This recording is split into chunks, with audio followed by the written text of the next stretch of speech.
Welcome to Zero. I am Akshat Rathi. This week, the UK's publicly owned energy champion.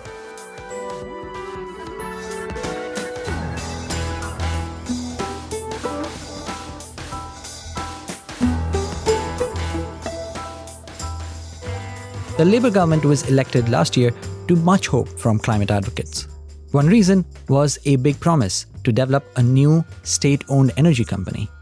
It was imaginatively named Great British Energy, or GB Energy for short. It's almost exactly 1 year since its creation, and it's only in June that the government announced GB Energy would receive a budget of £5.8 billion to spend over the next 4 years and get the organisation off the ground. Sounds like a lot of money, but is it? And what exactly will GB Energy do with that money? How can it have maximum impact in cutting UK's emissions and energy costs? And which technologies does the company believe will help UK achieve its targets? I put these questions to Dan McGrail, interim CEO of GB Energy, in an interview that was recorded live at Bloomberg's Sustainable Business Summit here in London. Dan, welcome to Bloomberg and welcome to a live taping of the Zero podcast. The Labour government has big plans for GB Energy. It's been nearly a year since it was announced and created. You lead Great British Energy and on 11th of June, under the spending review, you got an allocation of £5.8 billion. Great British Energy Nuclear, which is a separate entity with a separate governance, got £2.5 billion. So let's focus on the bit you run and give us a big picture. Say in 2035, 10 years from now, what do you hope GB Energy will have achieved? Well, first of all, thank you for having me here and good morning, everybody. Great British Energy is an innovation from a policy perspective, which from my point of view and starting really at the big picture and the motivation is I think it's fundamentally a good idea to give British people a stake in the energy transition. I mean, we're here today because we see this as being one of the great economic opportunities of our times. And I think it is right, therefore, that we find ways to create a dividend for British people. And I think that's a motivation in and of itself. But as an energy industry professional and having worked in the sector pretty much all my career, I just think there's a discrete role for a state actor. The private sector has been incredibly effective at mobilizing where we've had sort of policy and political stability, wider economic stability. And, things like the growth of offshore wind were possible partly because, the conditions were quite benign. Whereas we look today, the world is more complex. And yet we have a series of mature technologies. And as we strive to achieve that energy security, independence and abundance, we have a series of mature technologies which we know the private sector can mobilize. But there are some frontier technologies which we know we're going to need, which by 2035 need to become pretty mainstream, where private sector activity is comparatively low at the moment. So we see a role for GB Energy to invest alongside the private sector to really target areas where there's a nascency in the technology. Obviously, we believe in the trajectory, so it's not speculative, it's fundamental, and we can talk about some of the examples. But the role that we can play to catalyse investment, to bring that additional confidence that, look, the UK government, as a country, we believe in the role of these technologies, and therefore we build our capability and our strategy around them. So let's talk about specific technologies. You've said GB Energy is the first publicly owned company in 75 years, and you're very proud of being able to give it a shape and ability to do something. Now, £5.8 billion, a big sum, but let's put it in perspective. The clean energy mission, which is supposed to get the UK to 95% clean power by 2030, is going to be needing £200 billion in investment. So how exactly do you plan to invest or spend this £5.8 billion for maximum impact? So it's a really good point because, it is a large sum of money. And bear in mind, this is, a sum of money to start the organization up, right? So our aspiration by 2035 is to start to build towards the scale of, other comparable state-owned energy companies such as, Ørsted or Vattenfall. So this is the sort of endowment that gets us moving. But you're right, we have to invest intelligently.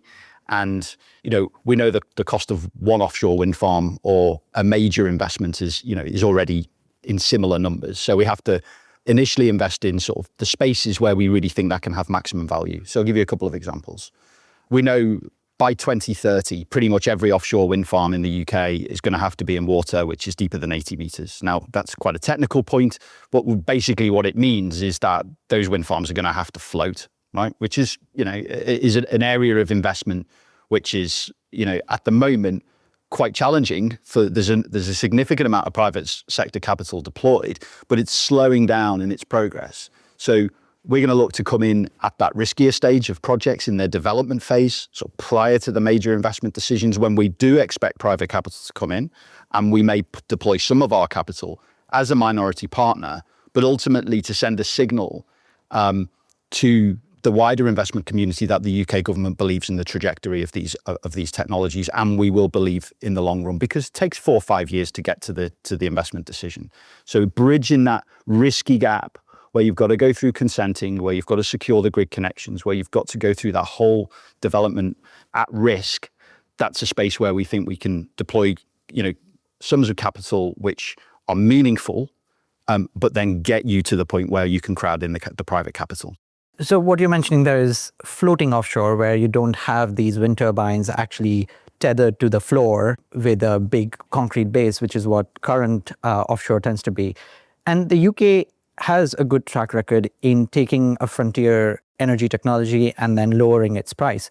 But the UK doesn't have a good track record on building businesses around those technologies. So there is no British company that's going around the world building offshore wind farms today. I dispute that. I think there are some, SSE, for example. Yeah, but they're not doing it at the scale that an Ørsted is doing, or Vattenfall, the two examples that you brought up, right? Ørsted does that.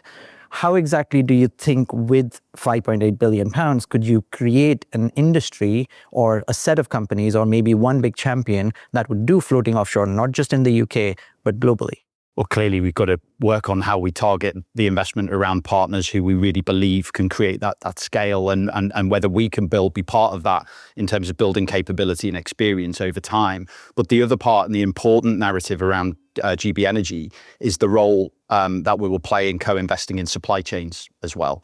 Because ultimately, we've chosen to locate in Aberdeen for a reason. There is a really, really accomplished oil and gas supply chain, which is specialising in, amongst other things, everything that happens below the waterline. Talking specifically about floating offshore wind here, there is no offshore wind farm that's been built in the UK that hasn't had a role for some Aberdeen supply chain as part of it. So we think there's a role to build UK domestic champions in the technology that helps scale. And it isn't just isolated to wind. It's also, we can go beyond that and look at carbon capture and storage, or long duration energy storage, things that we know we're going to need in the future, but right now require some of that seed capital and that confidence in the projects to build through to a future. So on 23rd of June, there was an additional announcement saying, at least in the press release, it said the government is announcing additional £700 million going to GB Energy for building up these supply chains. Is that new money? Is that additional money beyond the 5.8 billion? It's part of our overall budget, but that we're allocating specifically towards supply chains. And can you give me an idea of how exactly do you invest in creating that supply chain, like specific examples? So part of it will be in the traditional way of supporting it with grants, and that will be a part of our business, which frankly is non-commercial. And then we also look to take equity positions. We'll work also with partners like the National Wealth Fund to look at how we can invest in companies that we believe in their technology, believe in their trajectory, and then support that with the pipeline of projects so that their technologies get deployed.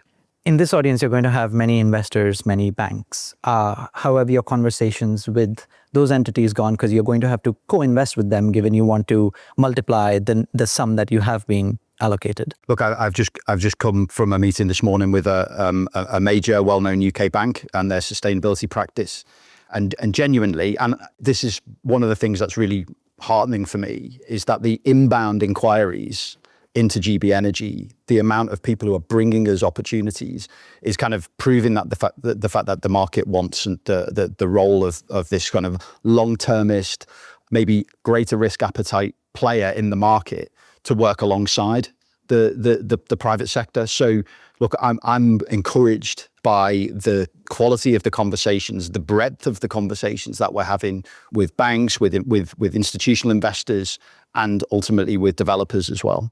One thing we didn't talk about in the technology set is about 30% of UK's emissions come from burning gas in homes, home heating.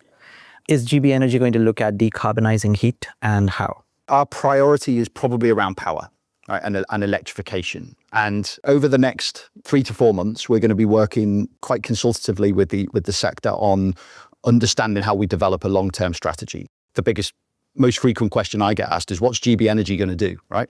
And I need to answer that question in fairly short order. So, our intention is to be really, precise on where are the areas of technology that we're going to invest in.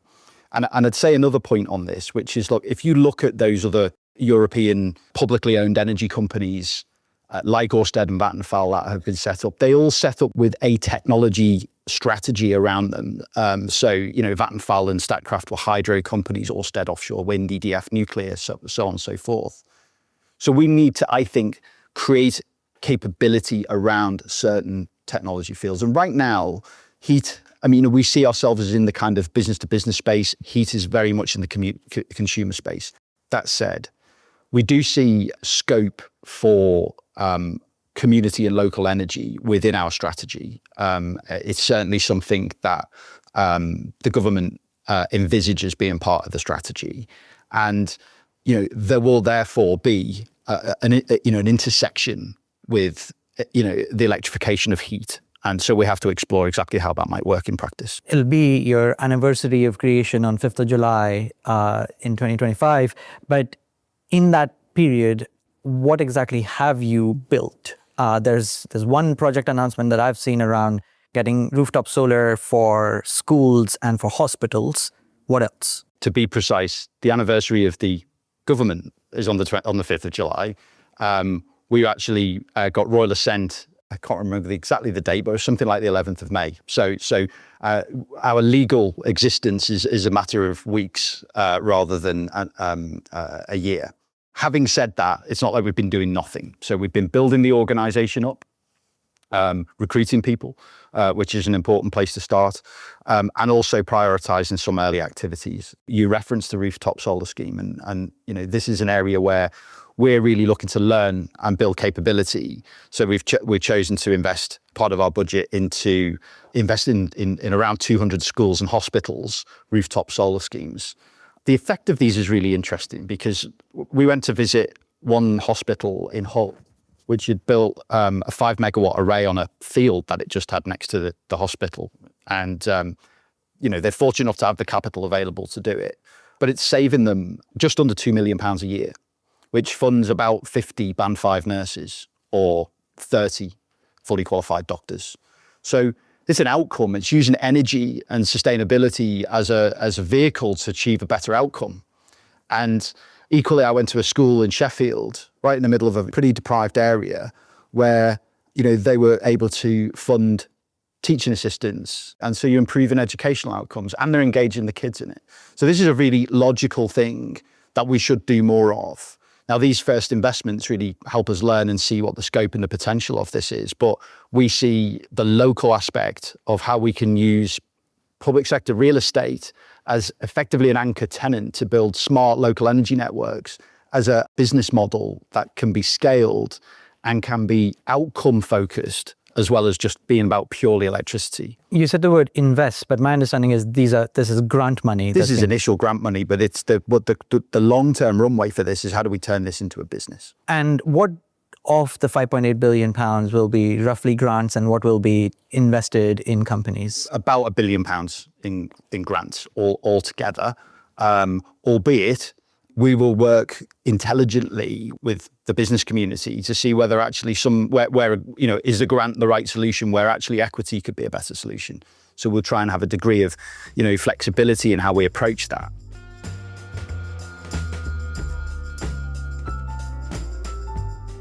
We'll be back after the break with more of my conversation with Dan McGrail, interim CEO of GB Energy. And hey, if you're enjoying this episode, please take a moment to rate and review the show on Apple Podcasts and Spotify. Your feedback really matters and helps new listeners discover the show. Thank you.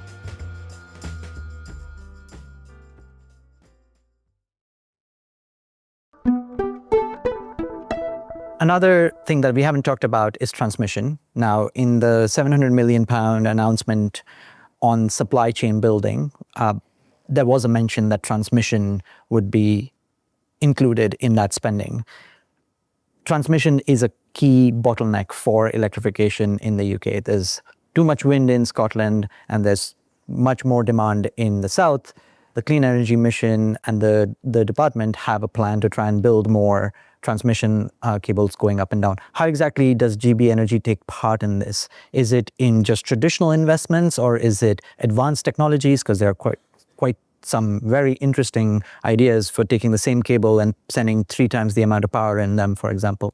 I think the short answer is both. I mean, I think we have to act in the short term to alleviate capacity in the market and build capacity.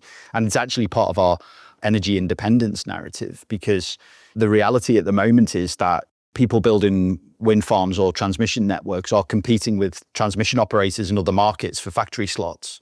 And interestingly, I don't think it's just about factory capacity. It's also about skills capacity. I mean, electrical technology is probably the most complex part of the value chain in terms of understanding and building capability.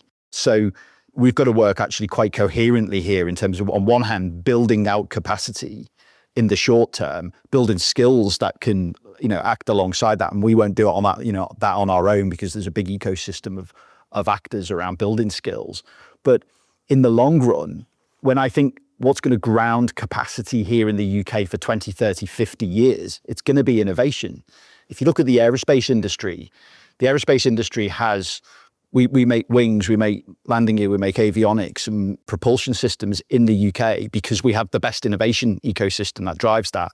It's not because we're a low-cost country or we buy more planes than anyone else. We just have to build deep capability.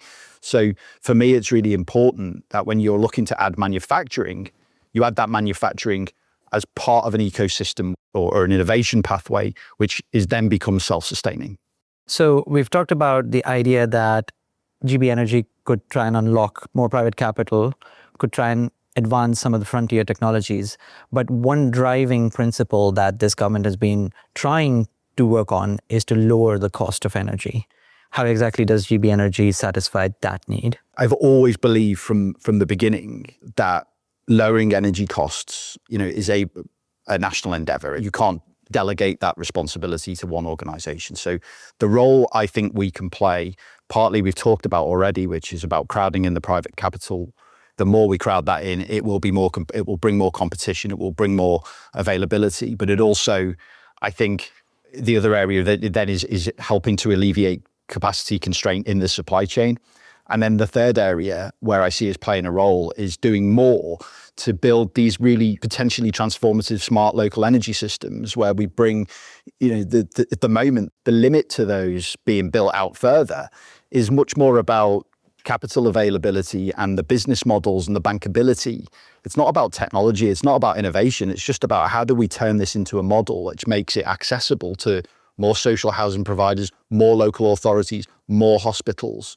So we might not necessarily be there focused on the overall system, but it'll be about how do we bring targeted benefits to the communities within which we can work. And ideally, that is a scalable thing which we focus on those that need it most in the first instance.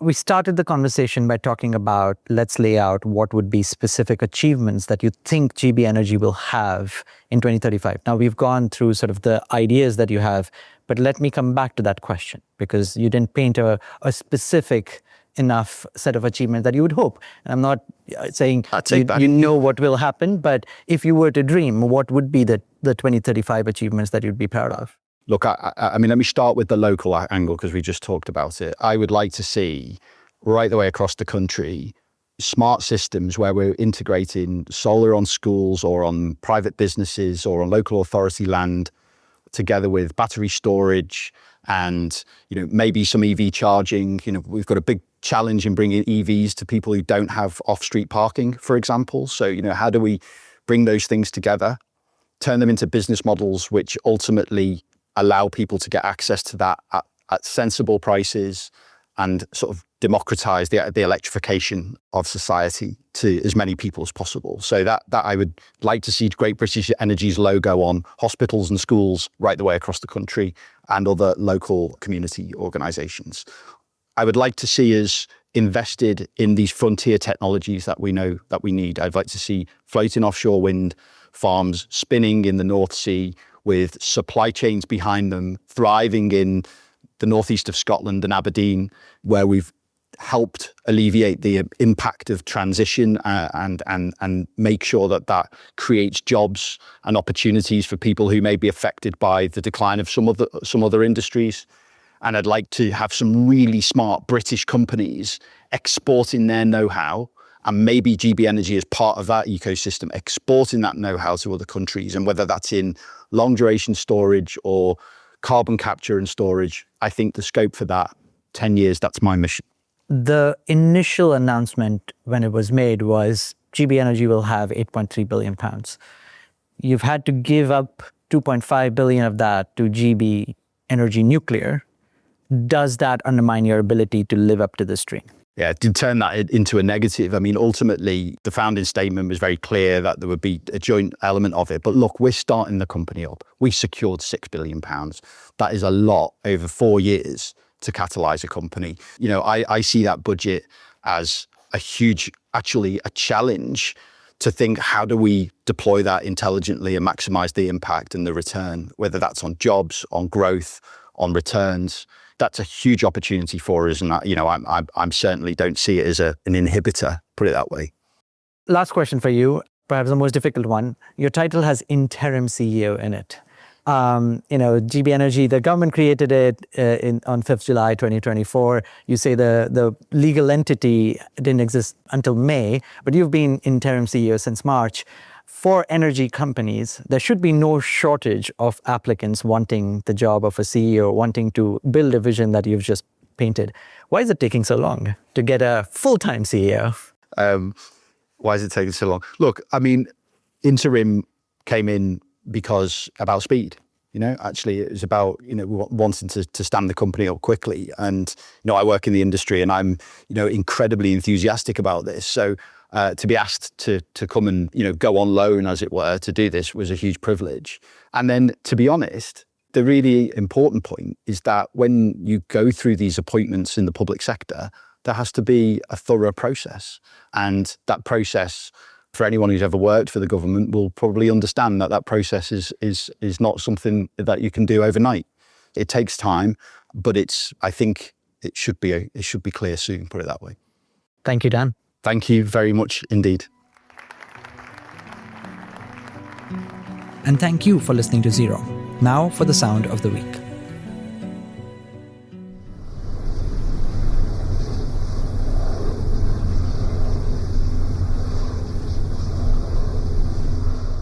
That's the sound of a wind turbine from 250 meters away, spinning in wind speeds of 40 kilometers per hour.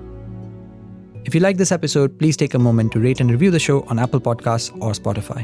Share this episode with a friend or with someone who likes offshore wind turbines. This episode was produced by Oscar Boyd. Our theme music is composed by Wonderly. Special thanks to Rachel Morrison, Will Mathis, Eleanor Harrison Dengate, Jessica Beck, Somer Sadi, Moses Andam, and Siobhan Wagner. I am Akshat Rathi, back soon.